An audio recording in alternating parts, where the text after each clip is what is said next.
I know as we get into this part of the season, we're starting to wear a little thin.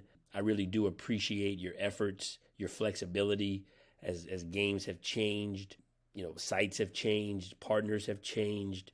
I understand it's tough, but let's keep pushing through. Very, very important that we are still officiating using the acronym RSBQ, rhythm, speed, balance, and quickness. I really think we have some plays on here that demonstrate good no calls or correct no calls, and also calls that were made, correct calls. Incorporate these plays into your pregame discussion, mechanics.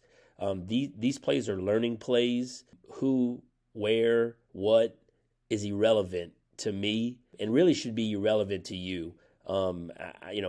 Frankly, I don't care. The only thing I care about is how to get better, and really you get better by video study, by staying in your rule book, and by continuing to work hard. So let's get into the plays. All right, play one shows us a good demonstration of not being in legal guarding position. We see we're on the break. Defender, while the contact is in the chest, and I'll run it again 2 more times. While the contact seems to be in the chest, the defender's not in legal guarding position. And our lead official does a great job of ruling on this. We can be fooled sometimes, and I'll pause it just so I can finish talking. But we can be fooled sometimes on these type of plays, especially if you're the slot official. This is one where we want you to hold your whistle. We want you to hold your signal. That's the lead's play all the way. If by some chance the lead doesn't have a whistle, then we would expect you to have an opinion on it. But again, the only way that we can get this play correct is if we referee the defense. And we do a good job. The lead official does a great job of getting in position.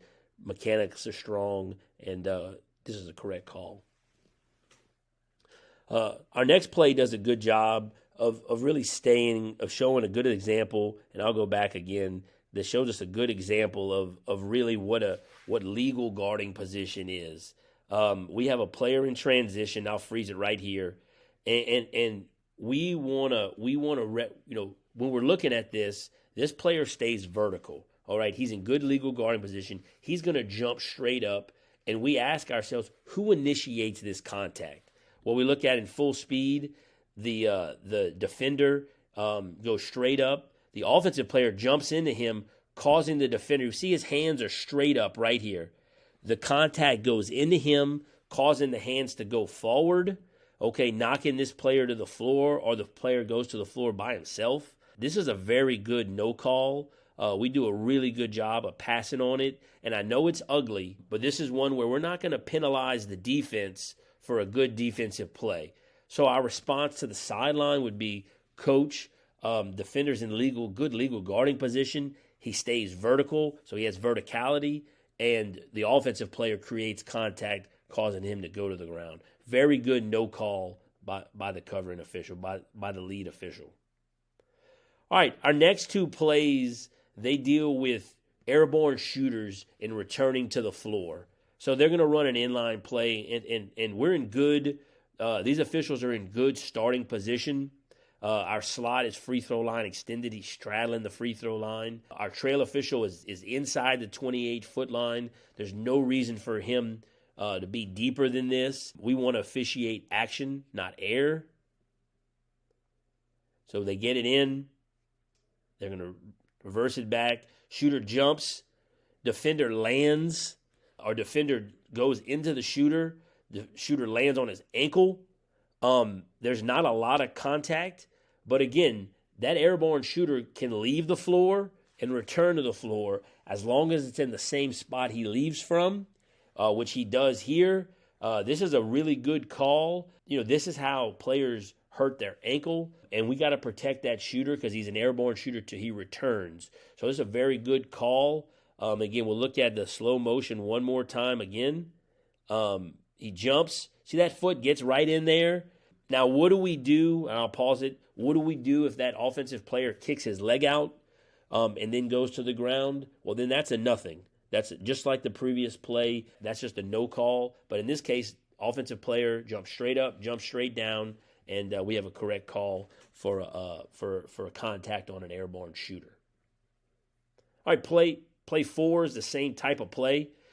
Jumps up, okay. Defender goes into the shooter, so he leaves on the ground. Same spot, contact in the chest, causes the basketball to be short.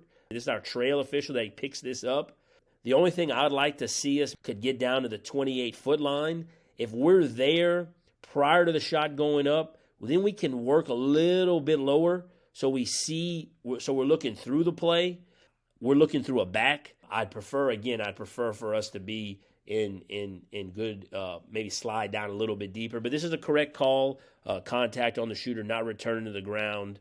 All right, play 5 is a play that we don't get a lot of looks at in real time, and it's a potential goaltending play. Okay, so we have a dribble drive. We have a secondary defender coming up, making a good block. It's tight. Okay, the high school rule is any ball that has reached its apex and on the way down, okay, cannot be contacted in terms of blocking a shot. So we're going to look at it in full speed. And then we see transition, okay, and we have a foul on this end. And we'll go back. We'll look at the slow motion right here. We'll see the ball's up. It's not on the way down. It's blocked, okay. And then I'm going to pause it right here. So many times in officiating, guys, we tend to let calls factor into our next call. We're worried about a play, and it affects the next call. This trail official does a great job of working hard to get down the floor.